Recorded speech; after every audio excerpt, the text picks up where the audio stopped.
Some crimes are so heartbreaking or shocking that they earn the label crime of the century. But the stories that made headlines in decades past aren't necessarily remembered today.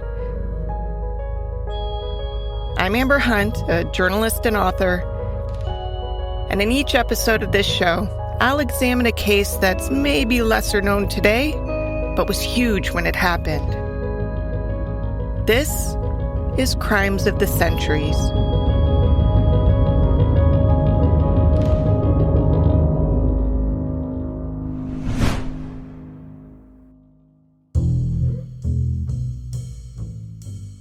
On April 10th, 1834, word spread in New Orleans that a house was on fire at the corner of Royal and Hospital Streets.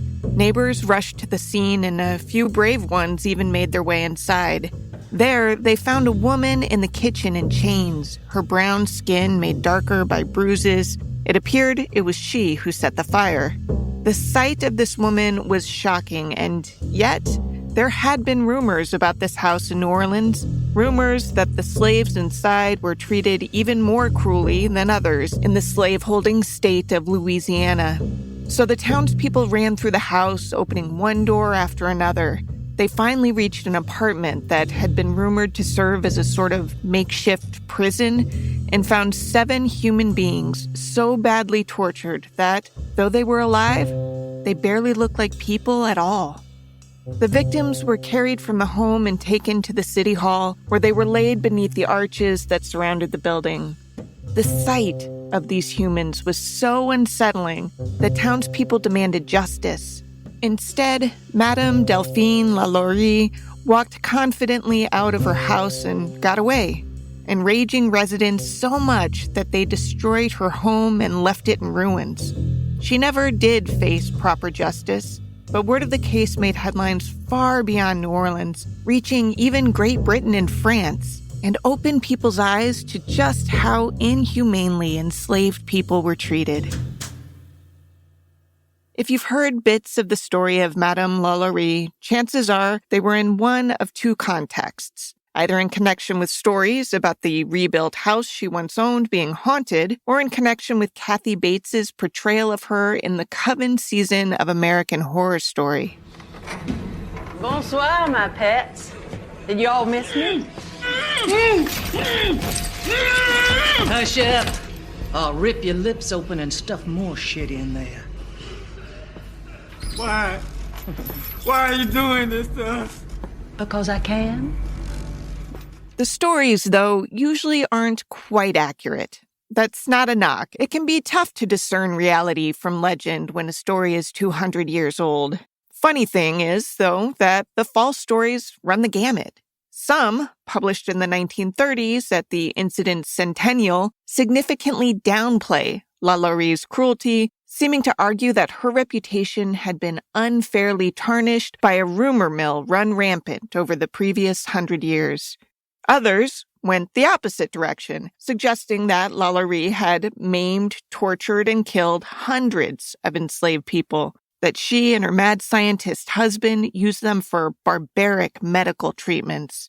Historian Carolyn Morrow Long exhaustively researched the case for a book she wrote in 2012, and she found that, as often happens, the truth lies somewhere in between.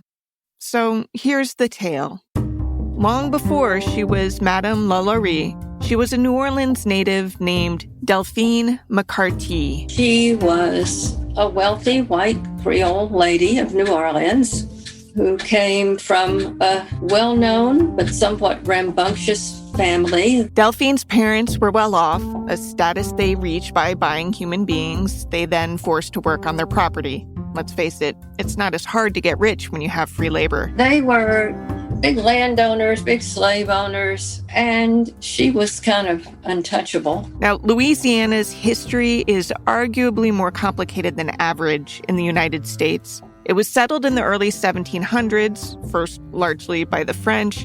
Then, for a while, it was under Spanish rule. Then the Spanish quietly sold it to the French again. Then the U.S. bought it in the Louisiana Purchase, which ultimately led to the territory becoming a bona fide state. That happened in 1812. Delphine's story, however, began in 1787. That's when she was born to parents Louis Barthélemy and Marie-Jeanne. Don't make fun of my pronunciation. I am trying here. They were originally from Ireland, but they had come to New Orleans by way of France, so they were totally Frenchified. Marie-Jeanne had been married once before, but her first husband died, which left her a widow. Louis was her second husband, and with him, she had 2 children. The first was a boy named after his father, and Delphine came second. Delphine had just turned 14 when her parents married her off for the first time. Before you write off the young age of the bride just being a sign of the times, Long says it was actually more than that. She married the first time when she was just barely 14 years old. That was kind of a scandal. She married a Spanish government official named Ramon Lopez y Angelo. It seems like it was kind of a shotgun wedding. Long posits that perhaps Delphine had been pregnant, prompting the quick marriage. She cites some letters in which Delphine's husband worries about saving Delphine's family's reputation, but infant mortality was a nightmare back then. And it seems either Delphine never gave birth or the baby didn't live long after she did. Delphine's husband was a widower and a pretty prominent guy. He actually wasn't supposed to get married without permission from the Spanish King Charles IV, but that didn't come fast enough, so he kind of smooth-talked an officiant into doing it anyway, and then learned he'd pissed off his bosses. But it seems maybe he was having a hard time caring all that much because he hadn't wanted to be shipped to Louisiana to work, but he was anyway. And that grueling trip across the ocean is actually what killed his first wife. When he left Spain, he'd been married to a woman he described as his guide and soulmate. But she got so sick from the trip that she died. So he probably wasn't feeling too deferential when it came to marrying his second wife. Whatever the circumstances of this wedding, he and Delphine were still married when Delphine learned she was pregnant at age 19. It was while she was pregnant that she lost her first husband. He actually died in a shipwreck off the coast of Havana. At that same time, their one and only daughter was born. Soon after that death, Delphine gave birth to a little girl. It's tough to imagine someone ultimately capable of being so inhumane, of ever doing anything heartwarming, but Delphine actually named that baby after her dead husband's first wife. The little girl was called Borja. So then she married kind of a character, a Frenchman named Jean Blanc, who was a wheelie dealer. He was an attorney. He was a slave trader. He speculated in land. He was an associate of the pirates, Jean-Pierre Lafitte. He was a smuggler. He was into all kinds of stuff. She had 4 children with him, and he was heavily in debt. Then he died. So Delphine was widowed for the second time with 5 children. The deaths in Delphine's life came swiftly around this time. Her mother died, leaving Delphine and her brother some money and land. And then her father died. And she inherited a whole bunch of money and land. So she was a rich widow. For several years, Delphine raised her 5 children. Not alone, of course, because she had slaves. When Delphine inherited land and money from her parents, she also inherited human beings. They helped feed her and keep the house and watch the kids and tend to the yard, plus all the other work on the plantation. But eventually, Delphine met someone new.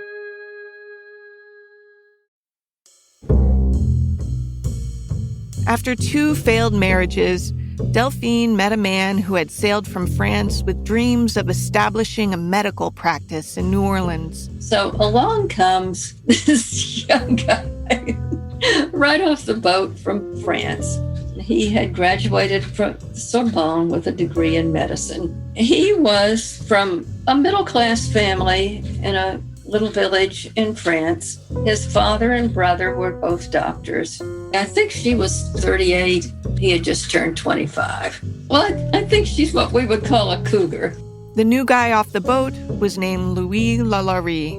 LaLaurie specialized in treating back deformities. Back then, what he did was considered cutting-edge stuff. He He would use these intricate contraptions to try and elongate people's spines and set them straight. The treatments could be quite painful, but at the time, they were seen as quite advanced. It so happened that Delphine had a daughter with a back deformity. When writing her book, long quoted letters that had been found from LaLaurie's father back in France to his son in America. The letters from his father talk about him treating the young hunchback lady, Mademoiselle Blanc. The surname Blanc is from Delphine's second husband. LaLaurie's father references Delphine when he writes too, though it's apparent he didn't have a clear vision of how this relationship would unfold. The letters... They're a real treasure trove. Even though we don't know what Louise was writing to them, we know what they were writing to him. And his father is saying, get your act together, marry a rich woman, make your name as a doctor, and come home and live in your home village and return to the family. So, of course, Papa is imagining a young girl, not this widow who is almost old enough to be his mother. As far as Papa LaLaurie knew, Delphine was basically a patient's mother. And at first, maybe that's all they were. And so that's probably how they got to know each other. They got to know each other real well, and she got pregnant. After Delphine had her sixth child, LaLaurie split for 5 whole months. There's no record of where he went or why he went there. But after that separation, he returned, and he soon became Delphine's third husband. When the couple married, they got a prenup. That wasn't terribly common at the time, at least not in this way. But LaLaurie, the husband, had very little. His mother had died not long after he moved to New Orleans. His father's letters describe absolute anguish at losing his wife. And because of that, Dr. LaLaurie had inherited a little bit of land in France, but he signed it over to his father to manage.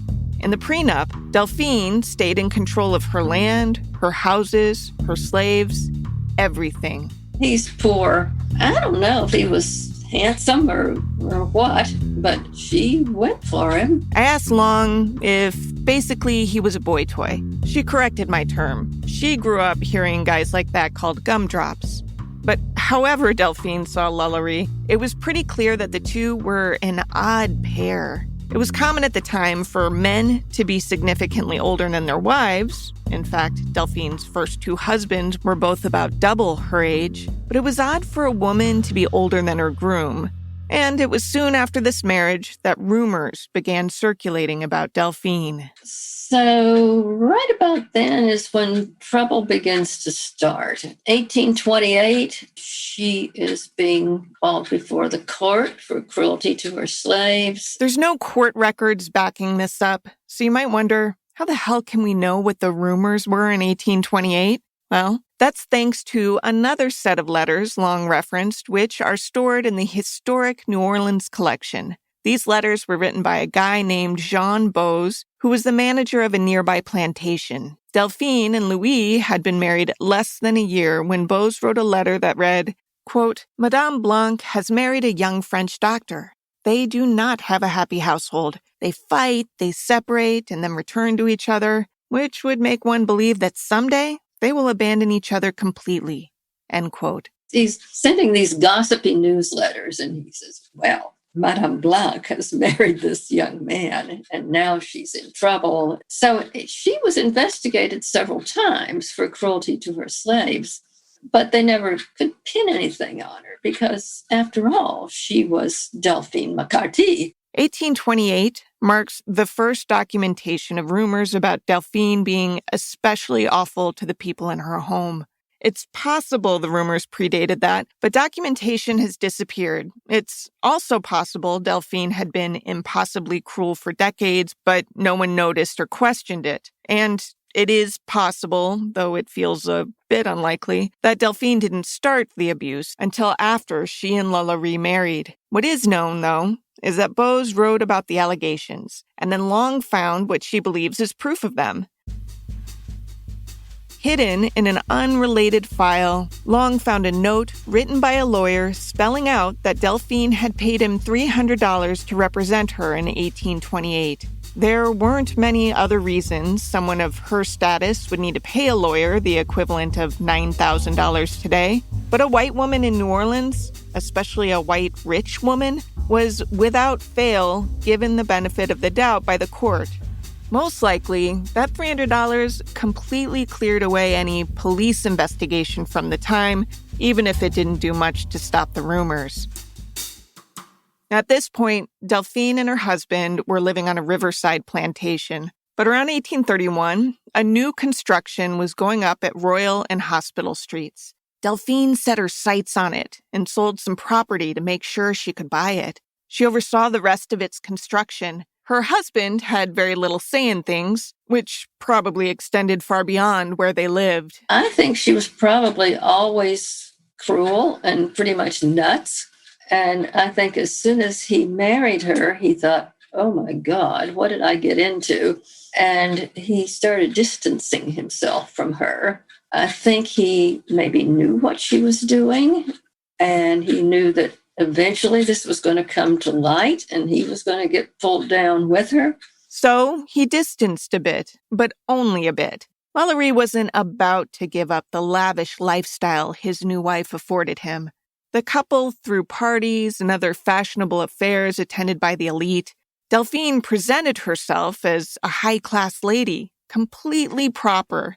She was polite and ever so kind to the guests who came to dine at her mansion. She was even known to pass off a half-finished glass of wine to one of her enslaved servants and insist that they finish it. She'd hand them the drink and say lovingly, "It'll do you good."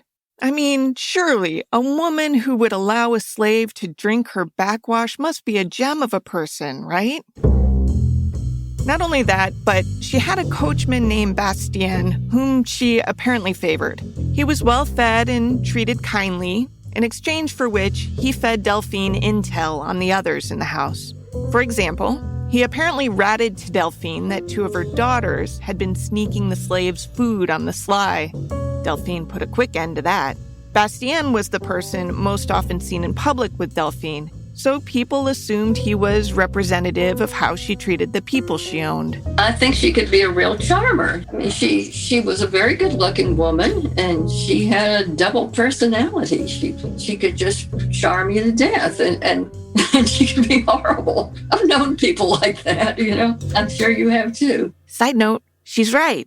I have. Now, the rumors about Delphine's abuse didn't abate in the new house. In fact, according to a book written in 1889 by George Washington Cable, the next high-profile claim came when a neighbor saw a young girl, around age 8, tearing through the mansion's yard with Madame LaLaurie following her, whip in hand.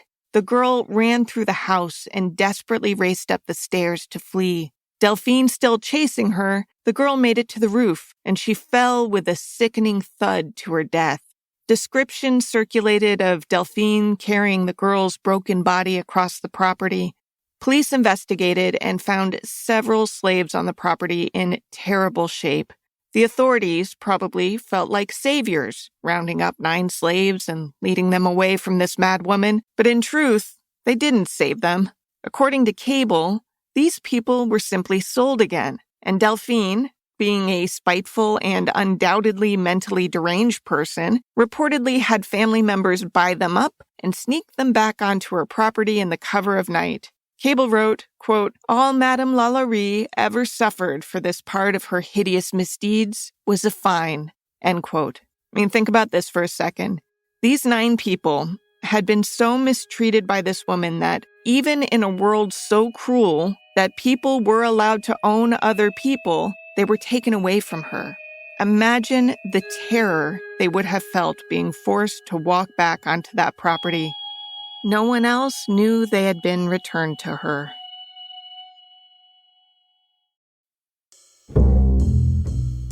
The LaLauries moving into their extravagant new home didn't do much to calm Delphine's relationship with her young husband.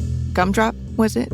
No matter how financially dependent LaLaurie was on his wife, he couldn't have been a total doormat. There are too many letters describing their fights for that to be true. It wasn't long after they had moved to the new mansion that Delphine actually took steps to end their relationship. They moved in, and then pretty soon they were fighting so viciously that she says he was abusing her, and she applied for a separation. And he left, went down to rural Plaquemines Parish, but he was back at the mansion on Royal Street on the day of the fire. And it's not clear if LaLaurie came back to patch things up or just to grab his grooming kit, but regardless, he was home April 10th, 1834, when the air above Hospital and Royal Streets began to fill with soot and smoke. The fire began in the kitchen, but back then, kitchens weren't in the main house where people lived and slept. It was always in a semi-detached or completely detached building. The LaLaurie kitchen was in the latter, a detached building that abutted the main residence at a right angle. As the flames grew taller, the worry became that the fire would spread from that detached building to the main residence, which was filled with expensive furniture and draperies and jewels. Word spread, and Delphine's neighbors rushed to help her. At this point in New Orleans history, there was no fire department. A paid department wouldn't appear until 1892, so residents relied on each other in these situations. Neighbors flooded the streets, arriving by the dozens to haul out priceless belongings. In his book, Cable describes how Delphine directed her neighbors. "This way, take this. Go now and hurry back if you please." As some headed toward a door she hadn't directed them to, Delphine said, "This way, please, gentlemen. That is only the servants' quarters." But some of the neighbors also remembered the rumors about cruelty, and they started to worry about more than just Delphine's furniture. Right across the street lived Judge Canage, and he and some other local men went across the street and said, "Can we help? And where are the slaves? I hear there are slaves back there in the service wing." And Madame and Monsieur LaLaurie are saying, no, don't worry about the slaves. Help us move the things out of the house in case the fire spreads to the house. The judge asked Dr. LaLaurie, because gumdrop or not, he was the man of the house. And according to newspaper reports, LaLaurie rudely shot back that the judge should mind his own business. Judge Canage and several other prominent citizens of New Orleans said, no, we're going to go see about this. So they broke down the doors. And they went in, and they found 7 enslaved people. Some of them were in chains. Some of them had on iron collars. They were in terrible condition. Now, before I get more descriptive, a word about slavery in New Orleans. The law in Louisiana said you could buy and sell human beings. The prices varied depending on that person's age and health and ability. As though declaring ownership over someone isn't abusive enough, the law also allowed so-called owners to literally abuse the people they bought. If one of these enslaved people fought back, or hell, even got mouthy, their purported owners could lash them as punishment. But, as though aiming to prove that the practice of slaveholding wasn't completely barbaric, owners weren't, by law, allowed to be excessive in their mistreatment. There were limits in what was considered okay. You could chastise your slaves, but you couldn't do this to them. You certainly weren't supposed to murder someone in your forced employ. In Louisiana especially, detailed records were kept chronicling who was sold to whom, what that person's skill set supposedly was, how much that person fetched on the market. Hospitals generally kept logs of people coming in for treatment, and those logs indicated the person's status: white, slave, free person of color, and so forth. Deaths were supposed to be documented too. On the surface, maybe this helped people sleep at night, but in truth, the laws and practices were more meant to protect slaves as assets than anything. I mean, think about it. Some of these men and women fetched more than $1,000 at the time. Authorities found it wasteful that someone would buy a person and then mistreat them so badly that they couldn't work anymore. White women were notorious for being especially cruel to their servants. I mean, Long's book details some stuff that is straight-up nightmare fodder. But this abuse usually was hidden from the general public. Sure, sometimes enslaved people would look pretty rough, But neighbors could rationalize that maybe they'd refused to follow orders, or they had run away, or maybe they were even starving themselves, because that's what some understandably did to protest being enslaved.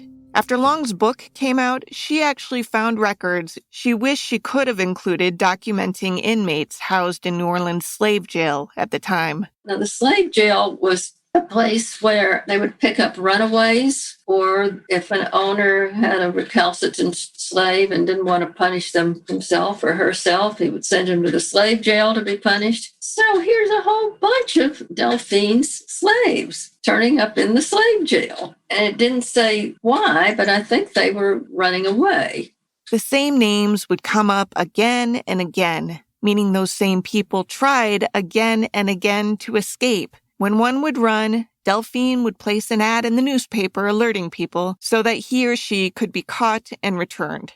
Here's Long reading one of those ads. This was actually for Delphine's coachman, Bastien, the guy she supposedly treated well. $10 reward. Ran away from the subscriber on Sunday morning, the 14th, a Negro man named Bastien. He is about 30, of a stout make, not above 5 feet 3 inches, of a very black complexion, speaking English well enough, and a Creole of the country. His face is almost square, his nose flat, and his countenance upon the whole smiling. He is well known in the city as he has driven a dray for many years. Captains of steamers and vessels are cautioned against harboring said slave under the penalties prescribed by the law. That's signed, Madame LaLaurie, Levy Street, Faubourg Marigny.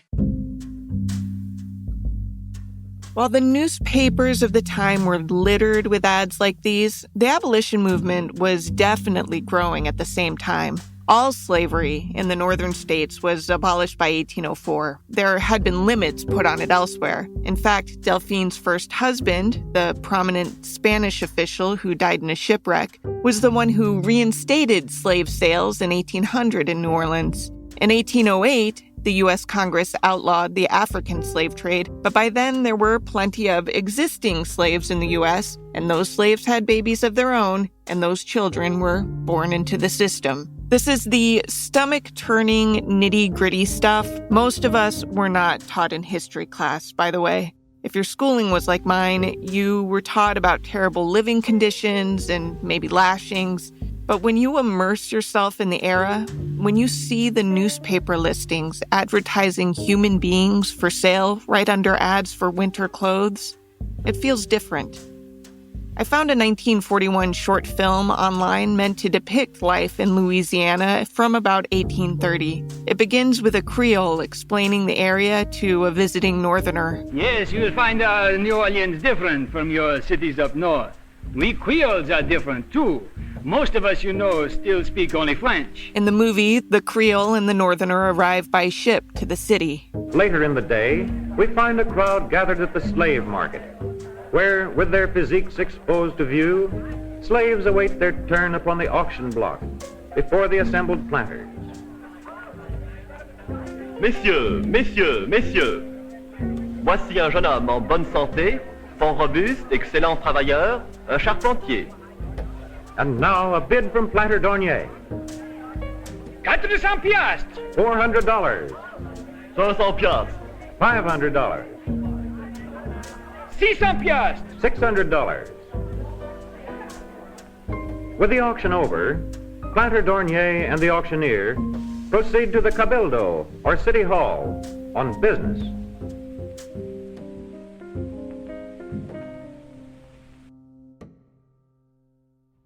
The casual cruelty, even in a film made nearly 80 years after the Emancipation Proclamation, is staggering. Practice even the tiniest bit of empathy, and you realize that these are people who open their eyes in the morning to face every day not just being forced to work for someone else, but being powerless to keep their children from facing the same fate. They saw their kids beaten and sold. They tried fighting back. The biggest slave revolt in American history had actually been near New Orleans. The 1811 slave revolt outside New Orleans is so unknown, you probably wouldn't even recognize its name. the German Coast Uprising. This is a documentary from Al Jazeera Plus. Some enslaved people were able to escape. Others were captured and returned to bondage. And 45 people, including Charles Delon, were sentenced to death. Their heads were placed on poles alongside the river levee from New Orleans to La Place to serve as a gruesome warning and reminder another slave uprising would not be tolerated. This happened in and around New Orleans, and yet slaves in New Orleans were somehow considered to be pretty lucky on the whole. They had a good deal of autonomy. They could kind of come and go as they pleased. A lot of them lived off the premises of their owners, and they could hire themselves out. They could earn wages, just so they paid a percentage of their wages to their owners, and they could buy their freedom if they could save up enough money. This setup allowed some to rationalize a practice that appalled literally millions of other people in this country. When their neighbors were accused of atrocious treatment, they opted to dismiss the allegations as exaggerations. Doing otherwise might have made them question the whole system, and they simply weren't willing to do that. This is why the sight of the slaves found in Delphine's home during the fire was so incredibly shocking. There was no way for Delphine's neighbors to excuse or explain away what she had done to them. After neighbors pushed into the LaLaurie mansion, they found a locked apartment believed to house some of the slaves. They had to break in to reach the people inside. Here's one newspaper account describing what they found. Quote, "The most appalling spectacle met their eyes. 7 slaves, more or less horribly mutilated, were suspended by the neck, with their limbs apparently stretched and torn from one extremity to the other. Language is powerless and inadequate to give a proper conception of the horror which a scene like this must have inspired. These slaves were the property of the demon in the shape of a woman whom we mentioned at the beginning of this article. They had been confined by her for several months in the situation from which they had thus providentially been rescued and had been merely kept in existence to prolong their sufferings and to make them taste all that the most refined cruelty could inflict." End quote. If news accounts are accurate, the 7 victims found that day were among the crew who had been rescued from the mansion, then later sent back after the investigation sparked by the little girl falling from the roof. The remaining 2 in that crew had supposedly already died. The 7 still alive were carried by the townspeople away from the mansion to the Cabildo, or City Hall, which was fronted by a porch held up with stately arches. And they laid them out under the porticos, and according to the newspaper accounts of the day, 3,000 people came by and saw them. There was no wiggle room to pretend that the allegations were exaggerated. New Orleans at the time had a few newspapers, and each one had its own political leaning, but they all basically described the same scene. They did differ in some subsequent details. One newspaper reported that bodies had been found buried in Delphine's yard, while a competitor said, "Nah, that didn't happen." But no one argued that 7 humans had been saved from her house, or that townspeople streamed by to see the horrifying sight. Judge Canone and others rushed to feed the emaciated victims. It was reported that 2 of the 7 didn't survive the day, and the rest ultimately ended up pensioners of the city. Outraged, the people of New Orleans surrounded Delphine's house. She hid inside with her husband and children. Finally, her coachman, the servant she treated well, came up with a plan. In a nutshell, Bastien's plan was, cool, I'm going to pull the coach up to the house. You hop in like it's just a normal day and we're going for a little ride. So that's what they did. And it worked. The townspeople were still gathered, but they were confused by this woman just waltzing outside like nothing was wrong. So they were kind of slow to respond. By the time they realized she was fleeing, it was too late. And they were pissed. They began absolutely destroying the mansion. They smashed every piece of furniture they could find. They tore down the draperies. They attacked the stone facade. No one was hurt that we know of, but the crowd was described as absolutely frenzied. Several days passed, and a newspaper still reported that the destruction was continuing. It read, quote, At the time of writing this, the fury of the mob remained still unabated and threatens the total demolition of the entire edifice, end quote. The whole place was ruined. In car wreck terms, it was a total loss. Delphine settled some business matters, then traveled to Mobile, Alabama, and from there to New York. In New York City, they're recognized and people are yelling things at them. So then they sail to France. People all over the country seem to know this story. This story got picked up all over the country and in Europe. So everybody knew it. To reach France, she had taken a ship from New York. While aboard, a poet happened to write a letter noting that Delphine was a fellow passenger. Her reputation had apparently preceded her there, too. He knew who she was, and the people on the boat were having nothing to do with her. And I just thought it was the funniest thing that he said she was often seen in tears because the ladies were being mean to her. Isn't it terrible when people aren't nice to you? Delphine lived the rest of her life in France, arguably far too comfortably to consider it justice. Her children suffered because of their relationship with her. Her husband never divorced her, but he did abandon her in France while he apparently lived the rest of his life in Havana. At some point, Delphine had written a son who stayed behind in the States, in which she talked about maybe returning to New Orleans. But the son was insistent that should not happen. In a letter to a friend, he referred to the catastrophe of 1834.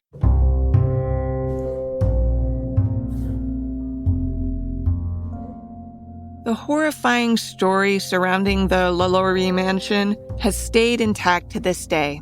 The house was rebuilt a few years after it had been destroyed.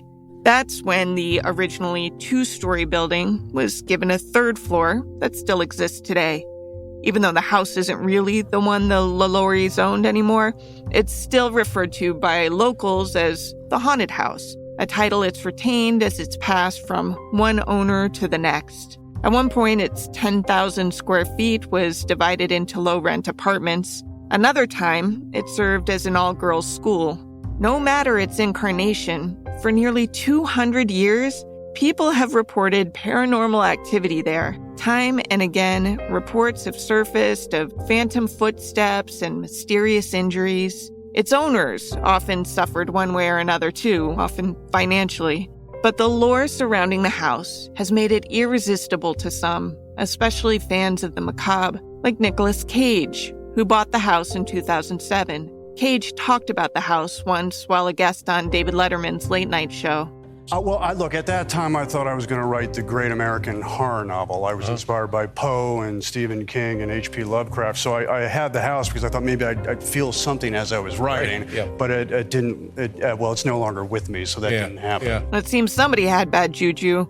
Cage was forced to sell the mansion in 2009 because he owed the IRS more than $6 million. The home is now owned by a business registered in Texas and is closed to the public. No word on whether the current owner has run into any ghosts.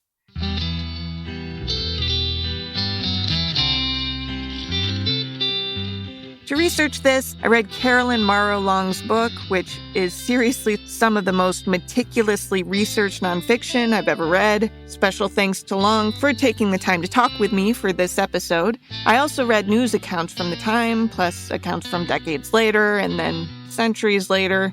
And I read relevant portions of George Washington Cable's 1889 book, Strange True Stories of Louisiana. Crimes of the Centuries is a production of the Obsessed Network. To learn more about its shows, go to obsessednetwork.com. This case was researched by me, Amber Hunt, and produced by Garrett Tiedemann. Original music is by Bruce Hunt and Andrew Higley. Other music comes from Blue Dot Sessions. If you like us, help us out by rating and reviewing us on Apple Podcasts. For more information or to recommend a case, go to centuriespod.com. On Instagram and Twitter, we're at CenturiesPod. And check out the Crimes of the Centuries podcast Facebook page.